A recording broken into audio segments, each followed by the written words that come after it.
What's going on? Welcome back to another episode of Behind the Panels. Today is episode 11. Like, once again, mad love to everyone out there, showing support. You know what I'm saying? On today's episode, we actually have John Holland back with us. This time he's got a new project out. It's a little different.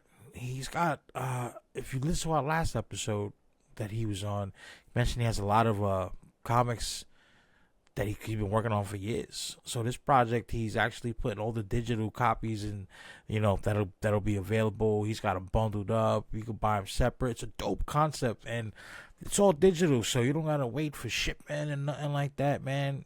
It's awesome. He's got some great books on there.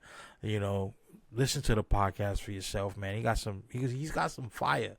You know what I'm saying? And also, don't forget, if you're liking what you're seeing, make sure you like and subscribe to the YouTube channel. Check out the website, villainarchives.com, man. You already know. Make sure you check out the merch shop, the shadowrack.shop. We got some fly stuff on there. I'm going to be throwing up some behind the panels merch too, you know what I'm saying? But, on that note, let's get rocking on today's episode.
What's going on, folks? It is your boy, Matt, and we're back with another episode of Behind the Panels. And we got a friend of the show, John Holland, with us of Diabo Comics, and he has a new project. Since the last time we spoke, he's actually putting out a new crowdfunder. It's going to be on Zoop, right? Yes, Zoop. Yep. All right, yeah, he got a new crowdfunding campaign going on for a collection of digital comics that he's put together over the years, and a lot of them look dope, and I definitely want to talk about a few of them. But before we get onto that, man, let's talk a little bit about your project. It actually drops tomorrow on Nice, 12 o'clock Eastern time, 8 o'clock Pacific time. They gave me the Pacific time, so I have to think in my mind what the rest of the time is. But so tomorrow at noon Eastern time it drops. They just showed me the page, and looks really good. Looks really good. I think it's 13 comics plus a couple trades, and I've arranged some of them into bundles. So most of the comics you can get digitally tomorrow for $5. The trades I think I have for not bad, $10, and the bundles are $15. And the bundles are like 4 or 5 comics bundled together, so you can get them as a group. So you'll save more money getting them that way. And then I have when I do conventions, I have a little 8-page comic I give away if you sign up for my email list called Marie Laveau. So any money that's contributed to the campaign will get a copy of Marie Laveau for free. So nice. Look at that, folks.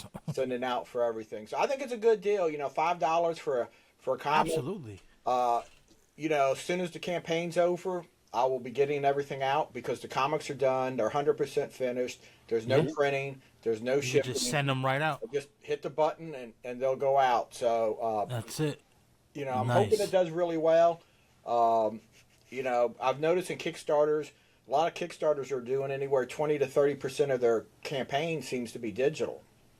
So, I figured this was I have noticed that. A good way to try something. I don't expect it to, break any records, but digitally. I was at a convention over the weekend, and I made some little flyers up, and a lot of people seem interested in it. So Nice. we'll see. Yeah, how was that convention? It was very good. It was Staple. It was Okay. it's all indie comics or indie. There's Nice. there's no big names there. There's no anybody that's not associated. Like it's indie people, and I seen a lot of cool people there. A lot of people producing comics. In fact, I seen more people probably with comics, that created comics there than I see at a lot of the bigger conventions. I do a lot of conventions, and sometimes there's one convention I did last year. There was two of us that did comics in the whole convention. Everything else was Oh wow. all the crafts and voice actors and things like Yeah. that. So this was kind of cool because there was a lot of people making comics there that tabled, and it was one of my better Nice. shows. I would like to go to something like that. Yeah, it was Yeah. nice. I did, I mean, never make as much as I hope, but I did a lot better than I do at most shows. We went to it Nice. was in Nice. Austin, and Austin was a pretty cool city. Okay. We got there a day early and spent the Okay. day like hitting up all the different. Austin's got a ton of comic shops there. We hit like 4 or 5 comic shops up, hit a record store up, hit a bookstore up, and we spent the whole day before the convention. Just by the time that day was over, I was exhausted before I even got to the convention. Nice. That's what's up, man. Especially as you mentioned, it was all indie Yeah, creators, not no celebrities or nothing like that. Those are the yeah, kind of conventions that I like. yeah. This was Just really focus on the craft, it focus was on the it was a creative. really it was a really cool convention. It was the only bad thing I could Nice. say about the whole experience was Austin's traffic is terrible. The traffic Oh, in that city is terrible. Everything else is listen, great. I'm from New York. I'm pretty sure Oh, I don't. It's probably not as bad as Manhattan. man, no, probably not. Yeah, but it was pretty bad. But I mean, the city it's a nice city. It's got a lot to offer. Okay. We had barbecue there. We had some Tex-Mex. It was a good time. We were there for Nice. about 3 days, 4 days. We wanted to get in early because usually when we Nice. do conventions, if I travel to convention, I get there like the night before the convention and I leave like the next day. So I don't really see anything of the city but the convention.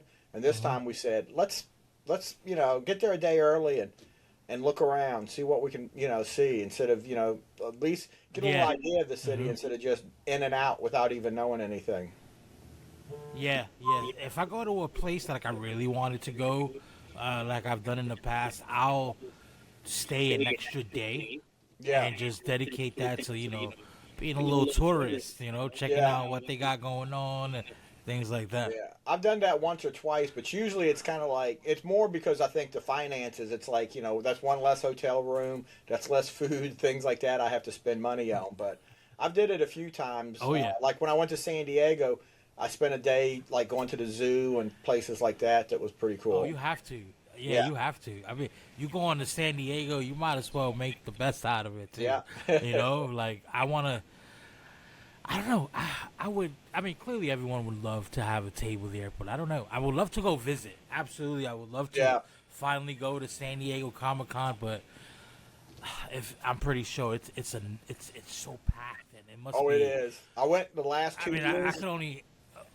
And Yeah. I'm going again this year, and it's literally it's like Nice. people are like this. It's so crowded. It's like just walking, trying to get across the convention center is Yeah. like it takes forever because it's so packed. I could only imagine. I go to New York City every year. I mean, I'm right there. Yeah, And even then, it's just like, whoa. It's yeah, overwhelming sometimes. yeah, Like, it is too packed. Like, you kind of have to fight to make your way across the aisle. yeah. That's how. Yeah, all I want to do this year is last year when I came back, I lost my big toenail because the shoes I wore weren't equipped for that much walking and standing in them. And when I came Yeah, back, it's I a had lot to go of to the walk. doctor. This year, I just want to make sure I come back with all parts of my feet together. No, absolutely. Yeah, I would love to. Hopefully next year. Hopefully next year I could finally get out to San Diego. You know what I'm Yeah. saying? Like I'm thinking next year it's finally gonna happen to me. But back to your project, man. Like, as we did try to do this podcast Yeah. last week, but we had some technical difficulties. Yeah. And I still want to give that rant about Kickstarter, which is coming. But I do, like I said, all the digital books that you got coming out in this project. There's a few of them that caught my mind off rip. Robot Sex looks awesome. I definitely need to Cool. read up on that. Definitely wanted to know something about that. Let's talk about that, and then let's go into 2 Tons of Fun. Okay. And I definitely want to hear about those two. Well, Robot Sex, I always tell people at conventions, because, the title attracts a lot of attention. People will pick it up. Oh, yeah, it got my attention. Yeah, and that's that was the whole purpose between the title, is to draw somebody's attention. And but I always tell people it's not X-rated. There's, it's not even R-rated to an extent. And it's basically a science fiction story set in the far future. It's kind of like my science fiction story that I'm throwing everything into it. I've got dinosaurs in it. I've got flying monkeys. I've got a jazz band. Nice. I've got so much stuff in it that just it's a really fun story, and I've got it plotted out for a pretty long length of time if we get to it. It's the first 2 issues are done, and I'm hoping to get back to it and to get the artist Roman Gupsky to do it, because I love his art on it. He has a really good style on the book, and it's a fun book. It's it's like I said, it's nothing that a kid couldn't really read, but there's a lot going on in it. I'm kind of plotting it out into 4-issue arcs, so that way if I can get the first 4 issues done, it'll tell a story, and at least I'll have that much of it done without if I can't go any further with it. So, but it's a fun book. I enjoy it a lot, and Roman his art in it is just amazing. And some of the ideas I've had in it, I've had for years, and I just kind of put it all together into this story, And then 2 Tons of Fury is my. It's based on some public domain characters. It's based on. I remember you telling me that. Yeah, Herbie the Fat Fury and Fat Man the Human Flying Saucer. They're the 2 main characters, and then they've got some other characters in there. There's a version of Captain Marvel in there that has nothing to do with the Marvel or DC version, and very few people remember it, because I think it only lasted about 6 issues, and so it's in there. With those type of characters, you can tell it's not a very serious book. It's a very I think it's a very funny book. It's hilarious. It doesn't take itself serious. And we just kind of have a lot of fun with it. Larry Guidry is the artist on it. Nice. And Larry's a huge Herbie fan, and he was really wanting to do this. And it actually came together because I kept holding off on it, telling Larry, no, I don't want to do it. But then the cover for it shows the Fat Fury and Fat Man fighting on the cover, and he actually did that as a to sell on eBay, just as a piece of artwork. But when I seen the cover for it, I loved it. I was like, and it nice. Did something. It said something to me, so I was like, I got to write this story. So that made me write the story. And after I wrote the story, we published it, and actually Ben Dunn from Antarctica Press seen me posting about it on Facebook, and he contacted us because he wanted to reprint it for Antarctica Press. So he has actually reprinted the book. Yeah. And he liked it enough that he actually hired us to do, we did a Tomorrow Girl meets 2 Tons of Fury. So we've got the first half of that done already. It's been printed, and we're actually working on another issue of 2 Tons of Fury also, where 2 Tons of Fury meets Cthulhu, which is, we're about halfway. I've got about half of it written, and I think it's really pretty funny. It's pretty hilarious. It's, nice. We're taking I love books that are just funny. Yeah, we're taking a look at Cthulhu that you don't normally see, but these books are just for fun. We're trying to write them. We're trying to create them to like they were set in the, like maybe somebody found this book and it was from the 60s, and someone just found it, but this book could fit into like the 60s. We actually on that book, we had the colorist color the pages of the comic to look like an old used comic. They're kind of like a Okay. faded color. So, we were trying to go for that feel and that look that, it's kind of, it's a throwback Yeah, no, to that's a great that idea. time. It's different. Yeah, it's definitely Oh different. yeah, that's a great idea. Oh yeah. Yeah, that's what's up, man. I would definitely want to read it. I love comedy. I love those kinds of stories, man. You could just read it and just Oh yeah. laugh your ass off. Even Oh yeah. yeah. I I, love those kind of. I try I to love put a like I'm little. writing. I'm sorry. Go ahead. Oh no, No, I was saying I'm the next thing I'm putting out is it's just a mindless comedy, and I love it. yeah, I just love writing. I yeah, love writing like just funny. There's no real plot point. We're yeah, just doing dumb shit in this book, yeah. And and I love it. It's that's just a kind of good what laugh. this is. Yeah. But everything I write though, I like to put some humor into it. Even my very serious, Oh yeah. horror stories or whatever, I like to put some humor in it. I think it goes back. I think one of my biggest influences is a comic book writer, Steve Gerber, who created Howard the Duck. Okay. And his most of his work, it could have been very serious, but there was always an absurdity or some humor that was involved in the characters that I think has stuck with me. And I always look at that when I'm writing a story that, okay, I have to put something in there that's just going to be really weird or just, funny that, because I mean, as bad as life gets, there's always still some humor in it. You gotta have Oh, something to laugh absolutely. at. So Absolutely. Yeah. I Yeah. like You to. need something to just when the world's turning to shit. Sometimes you just gotta just laugh. Yeah, right now we all Just need gotta to laugh laugh. at it. That's what's. And there was another one that caught my attention because I was watching a video again. Life Oh, after wartime. Definitely, let's talk about that one. I want to thank you for the video you created for it too. You created that video, so Oh man, you're welcome, man. That's what I'm here for. I love showing love to everybody, man. I'm always down to help out for anything, man. I love, oh you yeah, know, I love just being involved, man. Just and I got to get a little sneak peek at everything you got going on, so I definitely didn't mind. But Life After Wartime, the cover alone, I was like, whoa, yeah. what's that about? That's another series that I wanted to continue. I actually wrote it probably about 10 years ago now. It's probably if I had this, I don't think most of my comics are very controversial. But this would be the comic that a lot of people, well, not I don't say a lot, but some people may not like. It's a very political comic, and it was written during Trump's first term, and I'm not a fan of Trump. The first issue basically looks at a women's right to choose and what happens when that right is taken away. And I actually wrote the book before Roe v. Wade was actually overturned, so I wrote it before that. Okay. And then the second book deals more with freedom of the press. And the plan was to keep doing it, and then kind of, I kind of got away from it, and I really do want to get back to it, but do it. Do it, man. Forget. I mean, I don't care about politics and listen.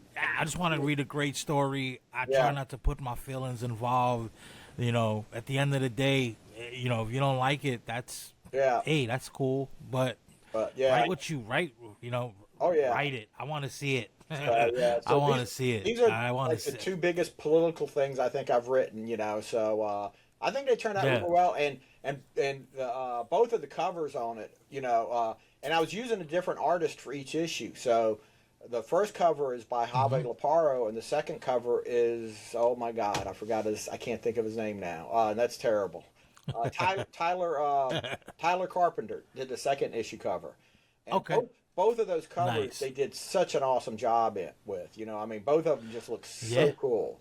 I mean, they just go beyond. The one that I was looking at that you sent me to put in the video, that first one, I was like, that cover alone was intense. I was like, I like that. I like that. I like that a lot. Yeah, that cover was awesome. I like that a lot. Oh, hell yeah. Definitely. Like, you guys need to check this out. It's not just one comic. That he's got a nice collection to offer you guys at an unbeatable price. Yeah. Trust me. Thank you. Make sure you guys I'm gonna have the link in here too. Make sure you guys check that out. But out of all the books you have in there that you're offering, which is your favorite? Oh, I knew you were going to ask that. People were asking me that all week. Yeah, Whenever I which come is your back from paper, favorite one? I always ask, what's your favorite? And it's hard to say. I always tell people my favorite is the last thing I did, but I do have a few. Okay. I do have a few favorites. I think it's. I shouldn't All right. say I have a favorite, but I have a story called "A Girl and Her Dog," and Okay. it's basically just the relationship between a person and their pet, and how strong that relationship can be, and how that relationship can even go beyond death.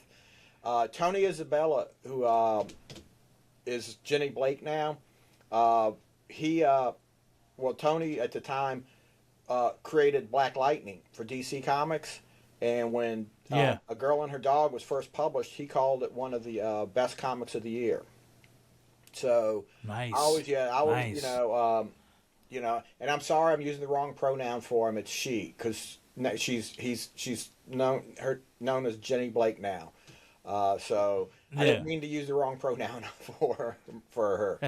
But and then I've got Alma, which is what if Buffy was a 72-year-old grandmother, and Alma is it basically I gotta see that.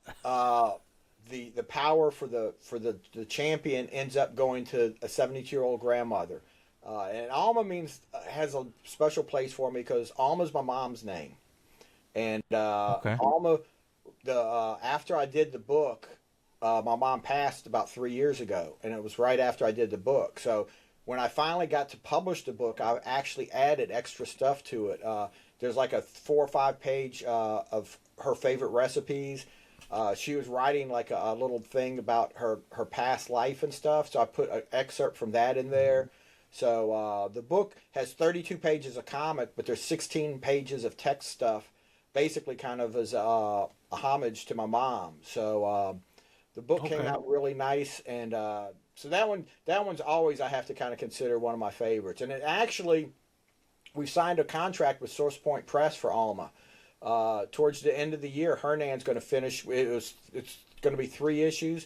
He's going to finish it up, and Source Point will publish it as a trade.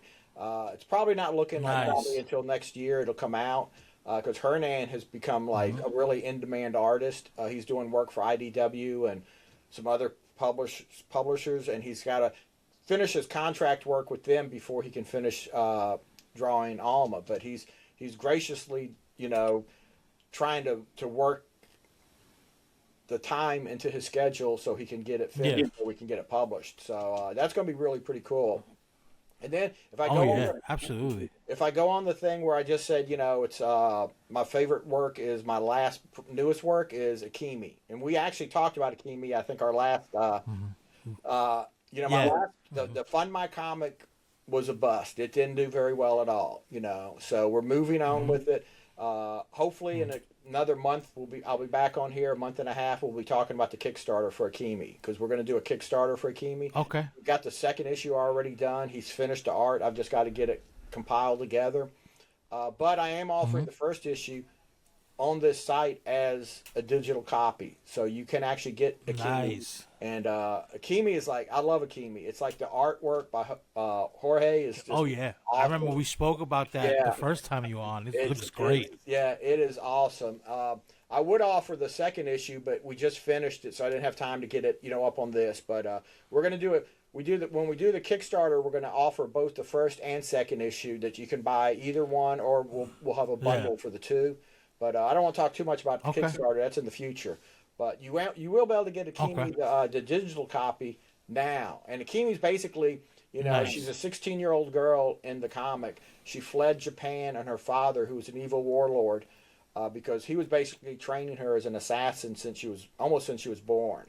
So she comes to America, and she ends up basically fighting demons and monsters and stuff. And she joins this group that's basically a bunch of young girls that are they're not nuns, but they dress as nuns, and they're being led by a nun. So it's a pretty it was the basic inspiration for it was Antarctica's Press Warrior Nun. It's nothing like Warrior Nun, except that they both wear the nun suit. But the inspiration from it, the spark that created it came from Warrior Nun. So Okay, nice. Look at that. You got, and it's gonna be a part of that bundle too, man. That's amazing. yeah, the bundles are going to be pretty good. I forgot how many. Mm-hmm. I think I'm offering like 4 or 5 issues through the bundles for like $15. So you'll get a better deal if you do some Nice. of the bundles than if you just do. But if you only want one issue on there, there's a lot of you could buy one issue. Everything is at least 24 pages. Some of them are more than that. Like Alma is 48 pages. Akimi is 24 pages. But I've got the Getaway Drivers. I think 32 pages. Some are in black and white. Some are in Nice. color. So they nice reads, nice lengths. Yeah, Yeah. yeah. I always try at least. I figure Nice. 24 pages has got to be the least I do. And since Yeah. since I self publish everything, I can make it any length I want because like the Getaway Driver Yeah. originally was going to be 24 pages, but as I was writing it, I realized, oh, this isn't going to fit. And then I thought, well, do I want to do a whole nother issue, or where? But then I figured it out, and it ended about 32 pages. Any more would have been a little stretching it out. But I was since I don't Yeah. have to, I don't have to deal with somebody telling me, oh, your books have to be this length. I was like, all right, let's publish it as 32 pages, and that's what I did. And Robot Sex was originally going to be a Nice. single issue, but then it just kind of grew on me, and it's become a ongoing series. Nice. That's what's up. Yeah. So I want to touch base a little bit on Kickstarter because you said the Akimi didn't. Well, not Kickstarter. Correction. Yeah. Just crowdfunding in general. Yeah, Because you had Akimi on Fund My Comics, right? Now, you said it didn't meet its goal. Now, do you think that was because of marketing or because the site isn't as big as like Kickstarter or something like that? Because right now Kickstarter is like, the Yeah. number one crowdfunding for whatever projects you got going on. And I know there are other ones out there. Fund My Comic, Yeah. Zoop is another one. Now, do you think not being on such a bigger platform kind of hindered you meeting that goal, or what?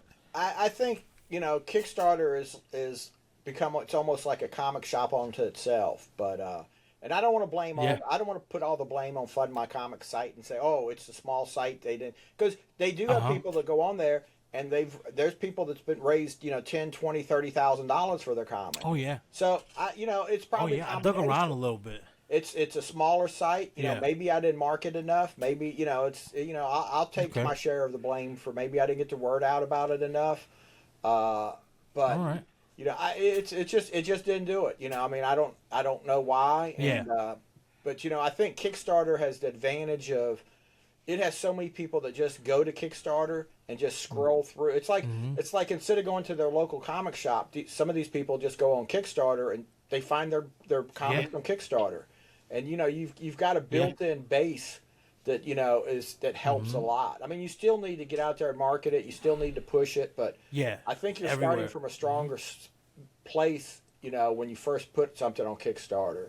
So Yeah. now Zoop, Zoop's another new site. I've seen some huge numbers. Some of the campaigns have pulled in.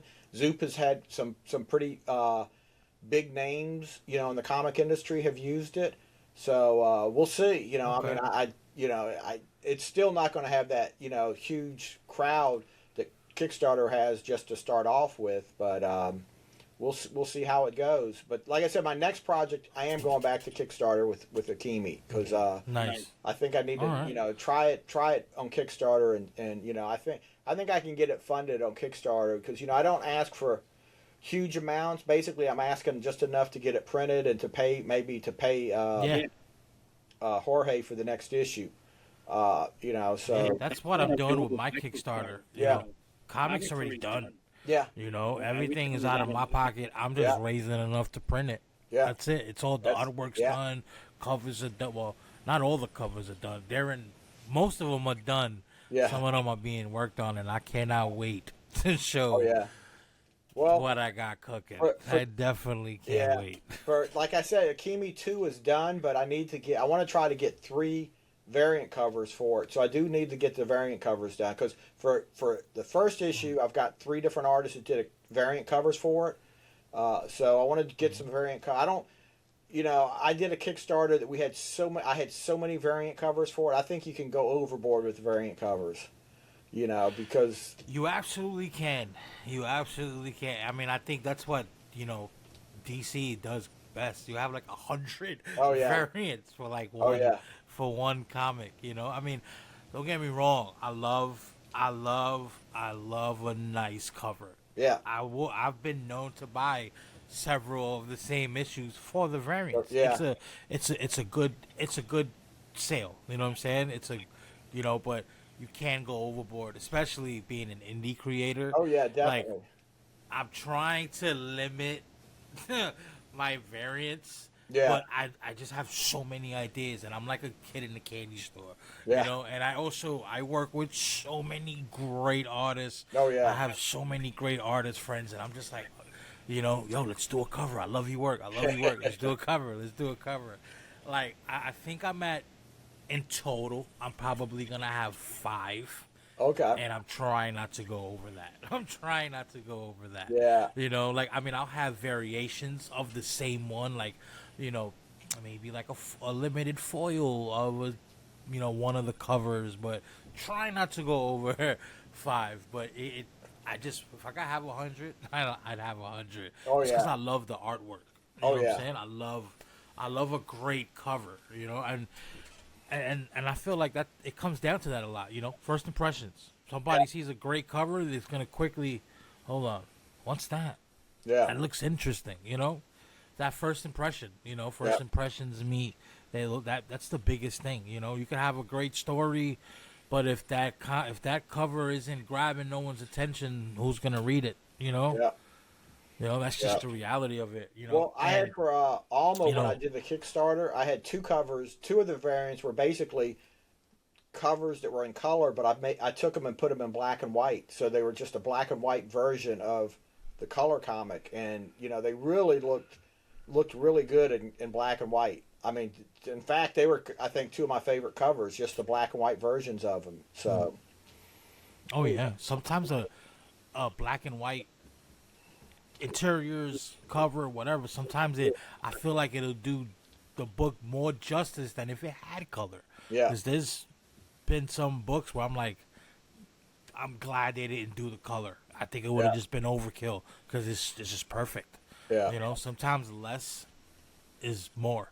Oh You know yeah, what I'm saying? I'm a big You fan of know? black and white. When I first started in the getting into comics writing, I was like during the black and white boom when like there's a lot of black and white comics like in the '80s, and Yeah. I like black and white. I'll be honest, nowadays sometimes black and white is controlled because it's just more expensive to do a color comic. So sometimes I may Yeah. have to do a black and white just because of the expense of it. I should try that one day. I would definitely have to put out a black and white comic, because, as I mentioned last time when we were trying to record this on like a couple days ago, Yeah, and then technical difficulties. I definitely want to rant about Kickstarter. I definitely want to touch on that because, it's a shitty thing. I got my Kickstarter working. Got it going up. It launches in a couple weeks. I think the May 6th. Weird day for some reason. I chose that day. Anyway, I'm working on it, getting all my stuff ready. Putting up the different versions of the whatever and all that. And then I get an email I out of nowhere saying Stripe it doesn't like what I'm putting out. It's too graphic or something like that, or whatever the case is. But 90% of what I see on Kickstarter is nothing but, titties and ass. yeah, Like what? I have no nudity on my front cover. yeah, Inside, I can't. There's definitely some nudity on the inside, but I've seen so many projects that are just way more graphic and way more not safe for work, and which makes no sense because they kind of like putting a damper on people just trying to put out their stuff. Like yeah, it's just artwork, If yeah, it doesn't, if it offends you, don't buy it. Just keep scrolling. You know, like why should that? Which is even more funnier because I use Stripe. I have been for years. Never had an issue. You know, so I have no idea what's going on there. So that made no sense to me. Yeah. And so they said I had to change. I ain't changing shit. Either allow me to put it up as is or I go elsewhere. Yeah. I'm not changing my project, how I have it planned out, how I've been putting it out, because Kickstarter is crying like little babies because they see some, half naked woman on a cover. Yeah. I don't know what to tell you. Figure it out. Yeah. And that sucks, and that sucks because they're a big platform. It's Kickstarter, they're the big one. That's where the big boys are. That's where you're gonna get. It could potentially lead to getting funded and all that stuff. And I think that's a shitty move on them. And I do hope they figure that out. Stripe needs to figure it out. What does it matter to you? You're making money off the transactions. So what does it matter? Yeah. If I sell one copy or a million copies, that's money going into their bottom line. Yeah. Well, so why should it matter? It's comics. Last time I think, when we talked about this, I think the biggest, well, not the biggest, but one of the biggest problems about the whole situation is there's no consistency. There's no rule to tell you what you can and can't do because, like you said, there's stuff on Kickstarter that is, almost outright porn that gets through. It's like whatever somebody at Stripe just happens to see that day, and then they decide, oh, I don't like this. But if that's going to be their thought process, then they need to let everyone know, okay, we will not publish books that show this, or we will, you have to do this. Yeah. But it's so inconsistent. Like you get caught and they tell you can't do it, but then someone else will put out a cover that's maybe even more explicit. But they just happen, nobody from Stripe sees it, so it makes it through. So there's got to be a consistency to it. Yeah, they should have that somewhere. Because I think Kickstarter doesn't care, I think, because they want to make, get the money from the project. So I don't think they want to say what you can do or not do because they're hoping you don't get caught by Stripe and they have to tell you that. Yeah. So, but they should put that somewhere when you're putting your project together. Yeah. They should have that when you're ready to, when you're going through the process of setting up your, Kickstarter does not blah blah blah. So at least well, damn, now I gotta find elsewhere to go. Yeah, they should spell it out. Say this is what you cannot put in the book. If it's full nudity, frontal nudity, whatever. So at least people will know. But right now it's like you're taking you're just taking a wild leap. You don't know. If you don't get caught, you get the book and it gets put out. But if Stripe happens to catch you, you get stuck. It's there's no sight about it, and they don't offer. And what really drives me insane, why is Stripe the only option? Why not have a PayPal option as well? Never had an issue with PayPal. PayPal don't give a shit as long as they get their little percentage of the transaction fee. Why not give that option out as well? Maybe I don't want to use Stripe. Yeah. Maybe I just want to go through PayPal. Like, you're kind of locking it in and not giving anyone any option. It's just like, you got to use Stripe. So what happens when Stripe says, no, there's a half of a nipple showing and we're not going to put this comic book out. Go find somewhere else. Yeah. Now, I want to be on Kickstarter, so now I can't. I will say Zoop is actually looking to start an adult basically a crowdfunding site for adult comics, to kind of offset which is that. Great. I think they're just in the beginning stages of it right now, but I did see them talking about it where, so that way, Stripe won't be the choice of payment. They'll probably use PayPal or somebody else, but, they're looking to give get a different option. They're looking to get those people from Kickstarter to do, to move from that. And that also may make Kickstarter change their policy. If they see a lot of people leaving Kickstarter to go to this new Zoop site, they may realize, oh, well, we can't be, telling people they can't do this. We need them to stay here. Yeah. absolutely, because then they're gonna lose out.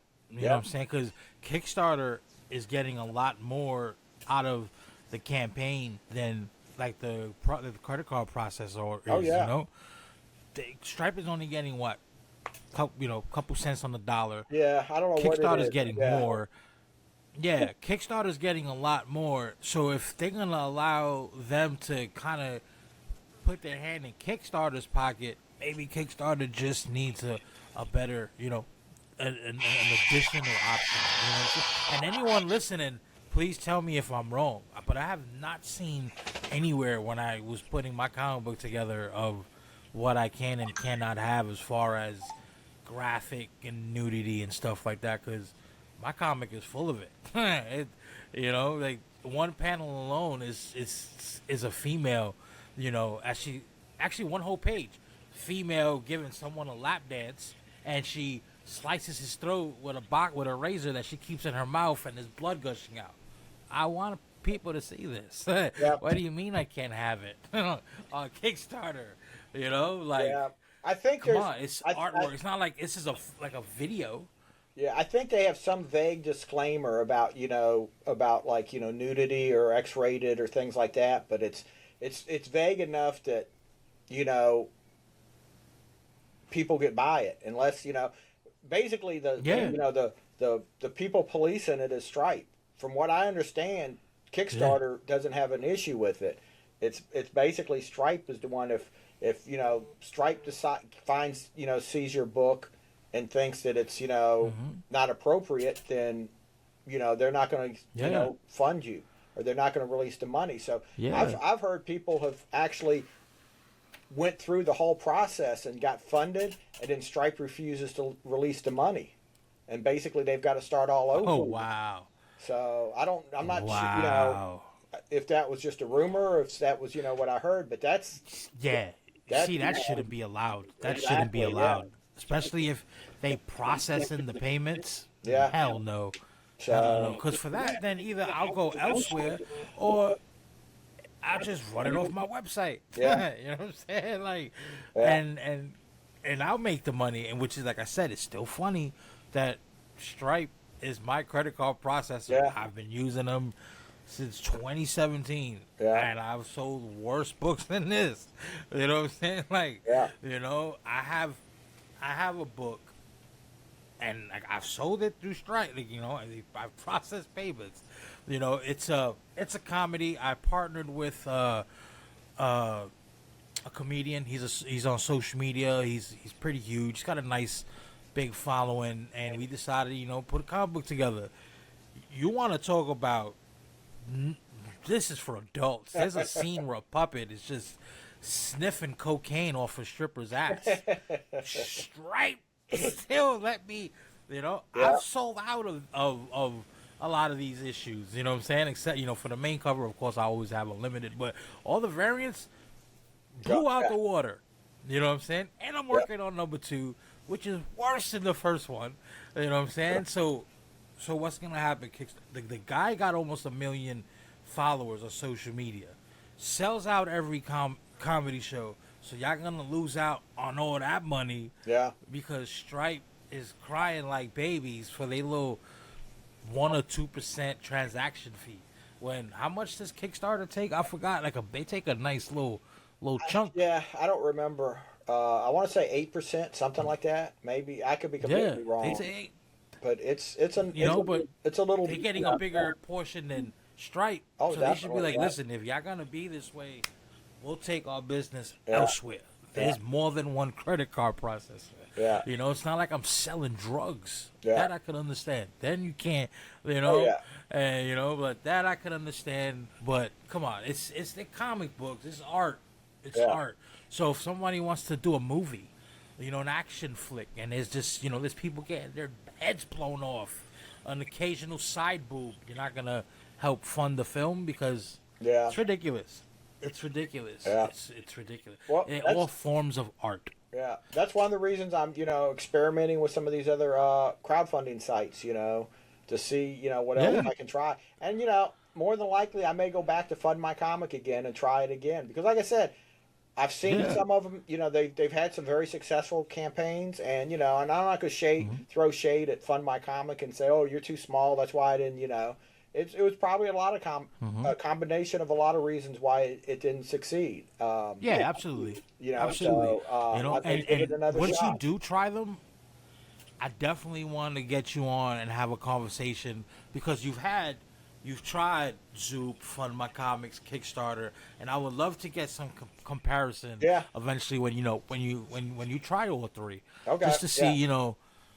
what's until our first the first time I had you on, I didn't know anything else. I mean, I know other crowdfunding campaigns Yeah. like Indiegogo and things like that, Yeah. but Kickstarter's Kickstarter. I never really heard of Fund My Yeah. Comics or Zoop, which I started hearing after.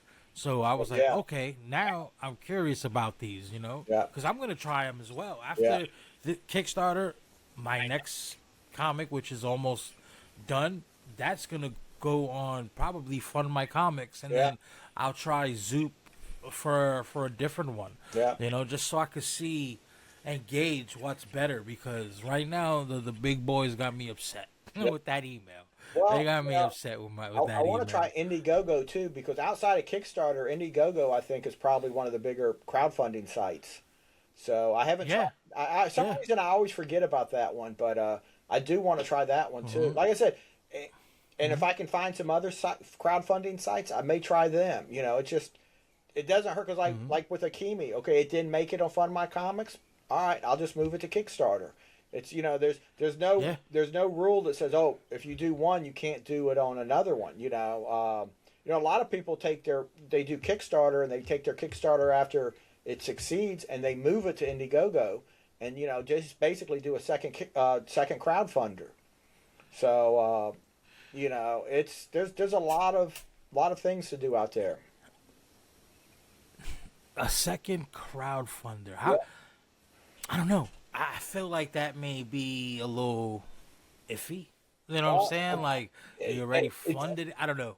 it's actually did well enough. I don't know. It's did well enough that there's actually Indiegogo has a part of their site is you can actually almost download your Kickstarter campaign to their basically Okay. just move it from Kickstarter to Indiegogo without having to like recreate it and then just put it on Oh, Indiegogo. nice. So I Nice, think nice. some people. Nice. I guess you're getting too. Like I said, Kickstarter has its own world. It's its own people. So I guess Yeah. Indiegogo is the same thing. It's got its own people that kind of check it out. So you're getting. It's like you're in two different comic book stores. This store may be Yeah. across town, and it gets people that live near it, and then people on this side of town may not ever go to that store. So if you're in that, you're getting two different perspectives, two different groups of people. Yeah. That shopping makes a lot of stores. sense. So That makes a lot of sense. yeah, I figure I'm I gonna just keep try to trying. avoid people getting upset. Yeah, Yeah. Like the last thing I want he raised it on Kickstarter and now he's raising it on Indiegogo or wherever.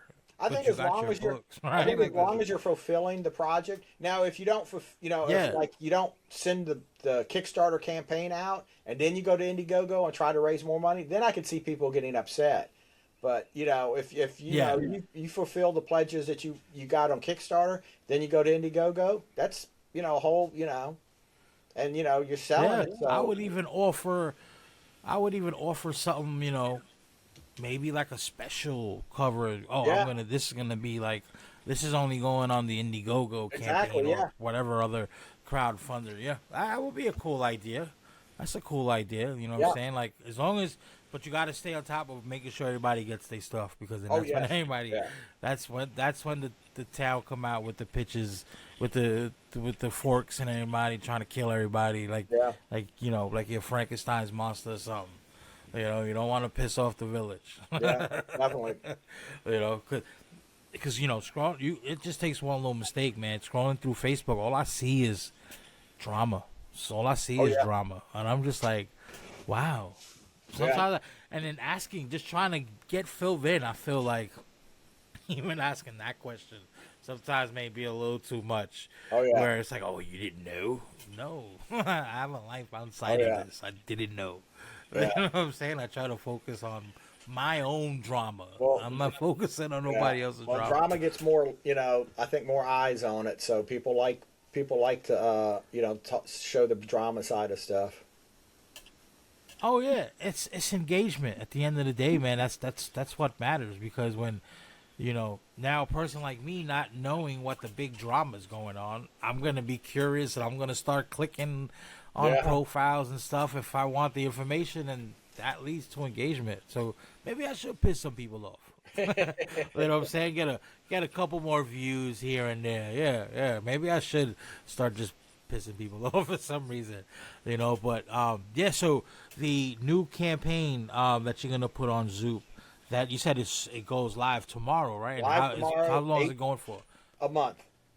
It's going to go for a month. So Not tomorrow is bad. the 15th, so it should go Okay. to May 15th. So Nice. it drops 8 a.m. Pacific time, 12 uh, Eastern time. So Nice. And like you said, it's all digital. Everything's done. yeah, No one has to wait for pages to get completed, or bloop. yeah, As soon as it's ready, yeah. you Nobody has send to wait right for the out. book to be Start printed, sending them up. shipping or anything. You'll get Just you'll get bloop, you'll right get to in see it email. right away. I kept it. I've seen a lot of crowd sites that their digital version of their comics have started even going up to like $10 a copy, and I kind of wrestled with Wow. that a little bit. Did I want to keep it at 5 or 10? 10 would, Hmm. I'd make more money, but then, it's a digital copy, so I figured let's keep it at 5. I want to keep Yeah. it where it's affordable. So maybe somebody will, instead of buying that one digital copy, maybe they'll buy two. But even if they don't, I think that $5 will, hopefully people will see it, and if they're kind of on the fence Yeah. about it, they'll say, okay, it's $5. I can afford one copy of, Five whatever. bucks. Yeah, everybody So got $5. You know what I'm saying? Yeah, and you get it right away. yeah, once the You campaign's know, over, I'll and you see, get it right away. as depending on how many I have to, send emails to, but it'll get out within a day or two. Hmm. As soon as once it's over, and I'll start shipping, sending the digital copies out. Yeah, nice. I can't wait. I can't wait to see it. I'm definitely gonna, share it and post it. I'll put a little clip of this up before it launches tomorrow, Okay, so appreciate people that. can Yeah, get engaged for the conversation. No, absolutely, man. You've been great to the show. You always, we talk behind the scenes a lot, man. I follow your work. You definitely got some great stuff going on, and just being a part of your journey, man. I love it, man. I do. I'm Yeah, gonna continue I I'm gonna appreciate continue it. supporting all the time. Yeah, Absolutely. it And always so helps to have so people. what's next? So after this, you're going for Akimi 2, and what's after Akimi 2? Well, after this will be the Kickstarter for Akimi 1 and 2. That'll probably be Uh-huh. maybe around that may go like right after this, or even towards the end. It's going to go somewhere from the mid. I'll launch it somewhere from mid-May to June, probably closer to June. Okay. So pretty much when this one ends, the Kickstarter will start. After that, Nice. we'll see. I'm not sure exactly where. Actually, Jorge and I have another book that we want to. It's going to really be like a one shot that we've kind of working on too. Okay. So it may be that one. We're trying to. I want to finish the first 4 issues of Akimi, so it's going to be an arc. So Nice. it tells one kind of story, and then we can do it as a trade also. So we'll get that. We'll do the first 2 issues, and then we may do issue 3 and 4. And then a Kickstarter for that, and then we'll move on to that. Or like I said, I want to finish Robot Sex. I want to do the next issue of that. There's a lot of stuff I want to do, and part of hopefully these Kickstarters or Zoops and Fund My Comics will make enough money that I can start using some of that money to fund these next comics, because I've been paying most of this out Yeah. of my pocket. And I'm at the point where I need Oh yeah. to get the money in to pay for what I've already paid, so I can keep paying like Jorge Yeah. and some of these other artists, because it gets expensive. Yeah. It gets very expensive. Yeah. Yeah. And a lot of people, a lot of people I know, they think and do this for free. Like, no, I Yeah. need to make money so I could, Yeah. not come out of pocket for the next one Yeah. because it's more expensive now than it was 5 years ago, Oh yeah. and Oh yeah. it's only gonna get more expensive. Since the pandemic, the price of the printing prices have Oh, went through the roof. everything, Yeah. everything. Pre-pandemic prices rates were low. Well, rate artist rates weren't that bad. You know, printing wasn't that bad. It was cool. It was cool. Yeah. But now it's Yeah. ridiculous. Yeah. Well, I It mean, is everything costs so much ridiculous. more. Everybody needs more money to be able to buy food and pay for gas. And Yeah. I, I drove to Austin for that convention, and it was costing me like $50 to fill up my tank. I'm like, And that's how far? ridiculous. How long was the drive? 8 hours. Oh So wow. yeah, That's a so long it was drive. about three. I got there. Well, I'd leave on a full tank, and then we'd fill up before we got there. And then got almost home and filled. So it was about 3 tanks of gas. Between Okay. anywhere between $40 and $50 a tank. But that's ridiculous. I Damn. mean, just even freaking a few months Yeah. ago, it wasn't even close to that. I mean, it's No, like almost, no, and it's almost, only gonna get worse. yeah, almost everywhere on the trip, gas was almost $4 a gallon. It was like Yeah. $3.99, Yeah, three it's eighty gonna nine. get worse before Yeah, it gets better. Oh yeah, yeah. it's That's why insane. if I can't get to the convention within an hour, I don't want to. I'm not Oh tabling yeah, it. yeah. I'm not tabling there, But on that note, man, John, I want to thank you for joining us today. As always, as I mentioned a million times, you're a great friend to the show, and make sure everybody y'all check out the links. I'm gonna be posting them. I'm gonna be sharing them all over social media. He's got some great books in that collection he's offering, man. Trust me. Trust me. Make sure y'all check it out. I mean, you know what I mean? On that note, man, I just want to thank everybody for joining us. John, thank you for joining us today. Thank It you was for having me. great. And, absolutely, man, anytime. And like I said, once you do the Kickstarter and you do another Fund My Comic, I want to have that discussion about Yeah, you that'll be know, interesting. Yeah, comparing your experiences with all yeah, that, because I feel like that's a huge topic, man. yeah, You know, especially when they trying to hold us back. Nah, there's always got to be other options. yeah. But on that note, man, thank you for joining us. And once again, it is your boy Mal, and I'm out. Another great episode in the bucket, man. You already know how we do, man. Big ups to John Holland. Make sure you check out his crowdfunding campaign for his digital comics. I already got a few of my favorites, as you could already tell by now. But the information is gonna be below in the descriptions and all that. But once again, thank y'all for listening. Don't forget to check out the website villainarchives.com. And like I said, it's your boy Mal. I'm out. Bong bong.